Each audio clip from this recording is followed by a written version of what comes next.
రేపు ఉదయం సిఆర్డీఏ కార్యాలయంలో రాజధాని అమరావతిపై సమీక్ష జరగనుంది. రాజధాని రైతుల సమస్యలపై ఏబిఎన్ ఆంధ్రజ్యోతి డిబేట్ జరిగింది. ఏబిఎన్ డిబేట్లో సమస్యలపై రైతు నేతలు గళం విప్పారు. దీంతో స్పందించిన ప్రభుత్వం అమరావతి రాజధాని రైతుల సమస్యలపై చర్చించాలని నిర్ణయానికి వచ్చింది. రేపు సిఆర్డీఏ అధికారులతో మాట్లాడిన తర్వాత రైతులతో సమావేశం కావాలని కేంద్ర మంత్రి పెమ్మసాని భావిస్తున్నారు.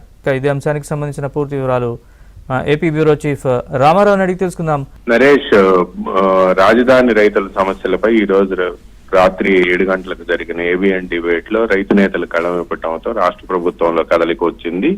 దీనికి సంబంధించి రేపు ఉదయం కేంద్ర మంత్రి పెమ్మసాని ఆధ్వర్యంలో సిఆర్డీఏ కార్యాలయంలో ఒక సమావేశం నిర్వహించాలని నిర్ణయించారు. గత నెల అంటే అక్టోబర్ 13వ తేదీన ముఖ్యమంత్రి చంద్రబాబు నాయుడు సిఆర్డీఏ కార్యాలయాన్ని ప్రారంభించిన సమయంలో రైతు సమస్యలపై అక్కడికి వచ్చిన రైతులంతా కూడా ఆందోళన వ్యక్తం చేశారు. ఈ నేపథ్యంలోనే ముఖ్యమంత్రి చంద్రబాబు నాయుడు, కేంద్ర మంత్రి పెమ్మసాని చంద్రశేఖర్, రాష్ట్ర మున్సిపల్ పరిపాలనా శాఖ మంత్రి నారాయణ, తాడికొండ ఎమ్మెల్యే తెనాలి శ్రావణ్ కుమార్ వీళ్ళు ముగ్గురు కూడా మీ సమస్యలపై చర్చించి పరిష్కరిస్తారు అని చెప్పి ఆ తర్వాత తాను కూడా మీతో సమావేశం అవుతానని కూడా చంద్రబాబు నాయుడు చెప్పారు. కానీ నేటి వరకు అటువంటి సమావేశం కానీ ఆయన రైతులతో సమావేశం